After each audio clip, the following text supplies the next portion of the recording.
grow up? So I grew up in Sturgis, South Dakota. Sturgis, South Dakota? Yeah, being a bigger guy growing up. Like, all my friends are athletes, so you're the slow guy, you don't jump as high. So, like, you're, like, constantly not beating anybody at anything, like, kid-orientated. Then you go to the gym, and all of a sudden I was better than everybody at something, so it's kind of cool for me. When I started getting recruited, everyone's like, well, what are you going to study? And I said, well, I have no idea. Yeah. And, like, our weightlifting coach, she looked at me, she's like, you understand this is a job, right? Like, you can do what I do. So, started at LA Fitness Midway on University. I know the place. I was listening to a podcast in my truck, sitting outside of LA Fitness, waiting for my next client, just thinking, like, what am I doing? And I think I came home, kind of mentioned it to my girlfriend, now wife, and the next day I put my 2 weeks notice in and was basically done. Yeah. And went all in after that, and so February 2015, so coming up on 10 years this February. I think I would have and still would be happy in that setting, but I think I'm making the impact I should be making in this setting, and that sometimes for me is what really keeps me kind of grounded and locked in and what's going on here.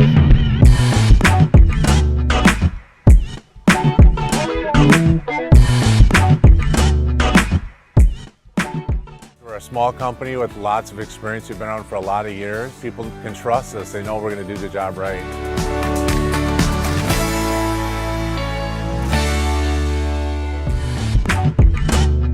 I guess the biggest thing I tell people when they ask kind of what we do weight training exercises that meet people where they are. Everybody's different and everybody needs to train differently, and it needs to make sure that it fits their goals.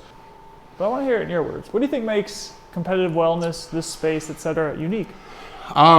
You don't find this setting in a lot of places. You can come in and kind of be who you are and not feel intimidated. So whether you're going through cancer treatment, don't have any hair, or you're a little overweight, or you sweat a little bit and you don't want people to see it, just things like that. How much can one reasonably expect to spend for a private training session? So we do $50 for half an hour, we do $100 for an hour.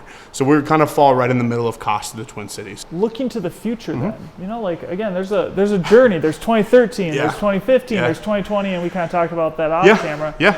Where do you want to be in even 2 years, let's say? So my biggest fear is stepping away from where our roots are, which is private training at a very high level in a way that is very private.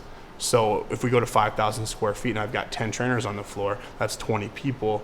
That's a lot different. So how do you set that space up to make it still have this feel? And that's kind of where we juggle with it, right? Trying to figure out what that looks like. So making sure people understand, like, it's just not coming in and lifting weights. We're coming in and we're training specific to the person. Everything is tailored. Everything is specific to that human. Absolutely. Making sure that's our brand.